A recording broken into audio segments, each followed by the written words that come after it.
Por que a insurreição? Alfredo M. Bonanno. 1982. Nossa tarefa como anarquistas, nossa principal preocupação e maior desejo, é ver a revolução social realizada, terrível sublevação de homens e instituições que finalmente consegue pôr fim à exploração e estabelecer o reino da justiça. Para nós, anarquistas, a revolução é nosso guia, nosso ponto de referência constante, não importa o que estejamos fazendo ou com qual problema estejamos preocupados. A anarquia que queremos não será possível sem a dolorosa ruptura revolucionária. Se quisermos evitar transformar isso em simplesmente um sonho, devemos lutar para destruir o Estado e os exploradores por meio da revolução. Mas a revolução não é um mito para ser usado simplesmente como um ponto de referência. Precisamente porque é um evento concreto, deve ser construído diariamente por meio de tentativas mais modestas que não têm todas as características libertadoras da revolução social no verdadeiro sentido. Essas tentativas mais modestas são insurreições. Nelas, a revolta dos mais explorados das massas e da minoria mais sensibilizada politicamente abre caminho para o possível envolvimento de estratos cada vez mais amplos de explorados em um fluxo de rebelião que pode levar à revolução, mas também pode terminar no estabelecimento de um novo poder ou uma confirmação sangrenta do antigo. No caso deste último, embora a insurreição comece como uma revolta libertadora, ela conclui amargamente com o restabelecimento do Estado e do domínio privado. Esse é o caminho natural das coisas. A insurreição é o elemento indispensável da revolução, sem a qual, sem uma longa e dolorosa série de quais, não haverá revolução e o poder reinará imperturbável na plenitude de seu poder. Não devemos desanimar. Mais uma vez, obtusamente, estamos nos preparando e lutando pela insurreição que virá, uma pequena parte do grande mosaico futuro da revolução. Certamente, o capitalismo contém profundas contradições que o empurram para processos de ajuste e evolução visando evitar as crises periódicas que o afligem, mas não podemos nos embalar na espera por essas crises. Quando elas acontecerem, serão bem-vindas se responderem aos requisitos para acelerar os elementos do processo insurrecional. Enquanto isso, de nossa parte, estamos nos preparando e preparando as massas exploradas para a insurreição. Neste sentido, consideramos que o momento é sempre propício para a próxima insurreição. Melhor uma insurreição fracassada do que uma centena de vacilações que causam o fracasso de uma centena de ocasiões das quais poderia ter sido possível que a revolução final irrompesse. Somos, portanto, contra aqueles que dizem que a recente derrota do movimento revolucionário deve nos fazer refletir e concluir que devemos ser mais prudentes. Consideramos que o momento da insurreição chegou precisamente porque é sempre hora de lutar, enquanto a procrastinação é útil apenas capital. Preparar a insurreição significa preparar as condições subjetivas, pessoais e materiais, que consentem uma minoria anarquista específica a criar as circunstâncias indispensáveis para o desenvolvimento do processo insurrecional. Embora a insurreição seja um fenômeno de massa, e correria o risco de abortar imediatamente se não o fosse, seu início é sempre o resultado da ação de uma minoria decidida, um punhado de corajosos capazes de atacar os centros nervosos do objetivo parcial a ser alcançado. Devemos ser muito claros sobre este ponto. As tarefas da luta anarquista contra o poder podem ser extremamente variadas, mas todas, em nossa opinião, devem ser coerentemente direcionadas para a preparação da insurreição. Alguns camaradas podem querer se dedicar ao esclarecimento teórico, análises econômicas, filosofia ou pesquisa histórica, mas tudo isso deve ser imediatamente funcional para a preparação daquela minoria capaz de realizar a insurreição, agindo de tal forma que as massas participem o mais amplamente possível ou que pelo menos não a impeçam. Alguns camaradas podem considerar a insurreição realizável em um futuro próximo, não adiada para o infinito, outros que ela pode ser realizada imediatamente, e isso pode determinar uma divisão de tarefas, no sentido de que os primeiros estarão inclinados a se interessar mais pelos problemas da cultura revolucionária, mas seu objetivo final deve ser o mesmo. Caso contrário, as forças rebeldes, que precisam precisamente de clareza para organizar a ação e não de tagarelice para adiá-la, seriam embaladas para dormir. A tarefa de preparação da minoria é, portanto, dupla, por um lado, a de ser sensibilizada para os problemas no nível da luta de classes que não são apenas militares e políticos, mas principalmente de natureza social e econômica. Em seguida, a preparação concreta, específica e detalhada com a insurreição em vista. Mais uma vez, insistimos, e a preparação das grandes massas não pode ser de forma alguma uma das pré-condições da revolução. Se esperássemos que todas as massas estivessem preparadas para esta tarefa grandiosa, nunca faríamos nada. Estamos convencidos de que a preparação das grandes massas será mais do que tudo uma consequência da revolução, e talvez não a mais imediata. Pelo contrário, a minoria anarquista revolucionária deve estar preparada para a tarefa histórica que a aguarda. Vamos também eliminar o argumento da apureza. Não participamos apenas de insurreições lideradas por anarquistas, mas também de todas as outras insurreições que têm as características do povo em revolta, mesmo que por alguma razão sejam nossos futuros inimigos, os stalinistas, que as estejam liderando.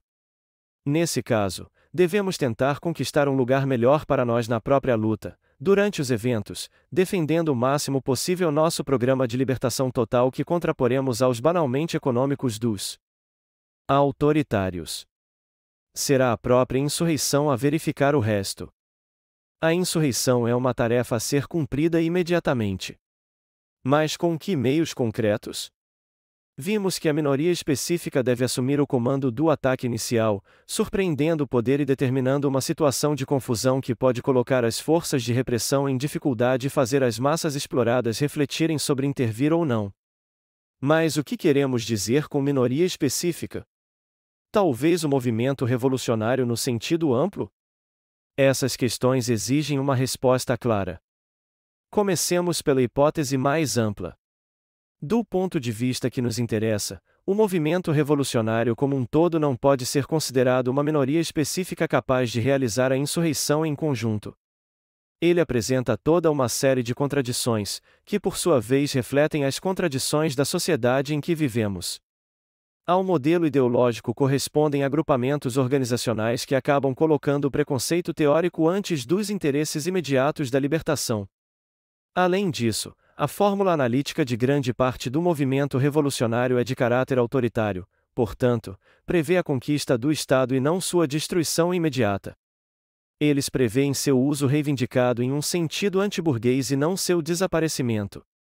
Esta parte do movimento revolucionário, portanto, claramente não tem interesse em se preparar para a insurreição imediatamente, pois se iludem de que o tempo está do seu lado, destruindo a base de apoio do capitalismo e preparando a situação revolucionária sem a perigosa antecâmara da insurreição. Assim, encontraríamos esta seção do movimento revolucionário a tomar uma posição anti-insurrecional, indo tão longe, como vimos em muitos casos recentemente, a ponto de atacar e denunciar os camaradas anarquistas que apoiam a tese oposta. Concluímos neste ponto que não é possível ampliar o conceito de minoria específica.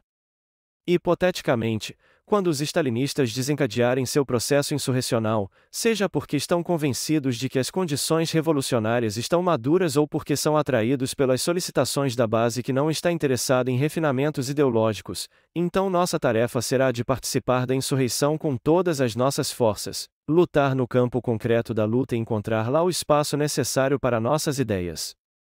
No caso contrário, onde somos nós os iniciadores e proponentes da insurreição, podemos muito possivelmente encontrar esta parte do movimento revolucionário em uma posição oposta ou, na melhor das hipóteses, na posição de espera.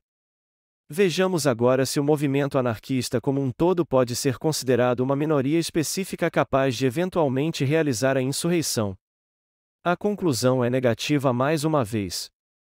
As contradições dentro do movimento são imensas e principalmente devido aos medos e restrições que um grupo restrito de pincheques disseminou cuidadosamente dentro dele. O movimento hoje se assemelha a um velho casaco coberto de remendos, que só com muita boa vontade lembra seus esplendores passados. A fuga para formas hipotéticas de intervenções elitistas, como a tentativa de impor análises pré-constituídas ou catecismos prontos para uso, ou quando ele alegou fornecer a todo o movimento a análise final para ser colocada em prática imediatamente, provou ser um fracasso. A mesma fuga para trás em direção ao anarcossindicalismo que não poderia deixar de deixar tanto os explorados como um todo quanto os camaradas revolucionários decepcionados. E então a política mais ampla e apurada do avestruz, de Se esconder atrás do medo da provocação para não fazer nada, apenas para intervir depois do evento, sempre com a balança pronta para pesar, julgar e condenar aqueles poucos camaradas que estavam fazendo alguma coisa, mesmo que circunscrita e limitada. Desta parte do movimento resta apenas o nome, o símbolo, alguns camaradas velhos, alguns camaradas jovens velhos antes do tempo, alguns otimistas que nunca perdem a esperança, múmias de pergaminho em sua pequena loja. O grande número de camaradas ativos que formam a parte revolucionária do movimento anarquista e que estão prontos para começar a luta não deve ser desencorajado por caçandras e pássaros de mau agouro. A ação é a medida para distinguir além de símbolos e declarações de princípio. São precisamente os camaradas que estão disponíveis para a ação que constituem a minoria específica. Eles serão os que prepararão e realizarão a insurreição nas formas e modos que a experiência da luta revolucionária como um todo nos transmitiu, levando em consideração as recentes modificações do Estado e dos patrões. O método não pode deixar de levar em conta as formas organizacionais mínimas da base que terão que resolver os vários problemas que surgirão durante a preparação insurrecional. Nessas formas organizacionais, a responsabilidade pelo trabalho a ser feito deve obviamente recair sobre os camaradas anarquistas revolucionários e não pode ser deixada à boa vontade ou à improvisação. Nesta fase, as próprias regras de sobrevivência impõem as condições indispensáveis de segurança e cautela. A urgência da ação põe fim à conversa fiada sem sentido. Há mais a ser dito sobre as ações realizadas em estruturas mínimas de intervenção pela minoria específica, como acabamos de identificar. Essas ações não podem ser consideradas puramente do ponto de vista da propaganda pela ação. Seu objetivo, de facto, não é dar um exemplo ou influenciar uma ampla gama de simpatizantes. Certamente esse aspecto empírico também existe, tendo em mente que a aliança máxima que garantirá o sucesso dos planos futuros é das massas em revolta, mas esse aspecto é facilmente recuperado pelos mecanismos de informação capitalista que o transformam em mercadoria, vendendo-o por meio de jornais, televisão, cinema, livros, etc. A verdade é que a própria minoria específica, por meio da realização da ação, tem a possibilidade de deixar algo claro para os outros se eles próprios entenderem algo no momento da própria ação. A ação, portanto, significa educação pela ação e educação de si mesmo e dos outros. Se pensamos que sabemos tudo e colocamos nossa confiança exclusivamente em nosso próprio conhecimento no momento da ação, estamos colocando um mecanismo repetitivo nas mãos do capitalismo, que se insere perfeitamente dentro do mecanismo generalizado da produção capitalista que, acima de tudo, é repetição ao infinito. A ação da minoria específica deve, portanto, consistir não em uma interrupção do aprendizado às próprias custas do que é a realidade da luta, mas uma transformação gradual e completa do próprio aprendizado ao mostrar aos outros como se aprende a entender a realidade da luta. Se a ação da minoria específica dá um exemplo de qualquer coisa, dá o exemplo de como se aprende a destacar e atacar o inimigo, e não como se ensina. A ação certa no momento certo se torna a substância do ataque individual e específico e símbolo de todos os possíveis ataques futuros, e esse desenrolar de um momento que ainda não atingiu a maturidade é o nível máximo de intervenção que a minoria alcança operando na realidade da luta. A luta de classes caracteriza o conflito em ato e é o elemento que permite a ação concreta da minoria específica. Dentro dela a ação está continuamente se transformando de tentativa de entender para tentativa de ensinar. Ao cancelar o primeiro momento, tudo se afoga em repetição, ao cancelar o segundo, tudo se afoga em indecisão. No fluxo contínuo da luta de classes, encontra-se tudo, professores e alunos. Nela, tudo encontra seu devido lugar dentro das relações de força.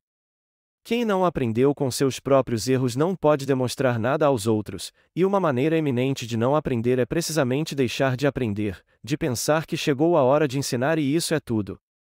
Através do filtro da luta de classes, a memória da revolução se desdobra lentamente, tornando-se algo que pode ser transmitido.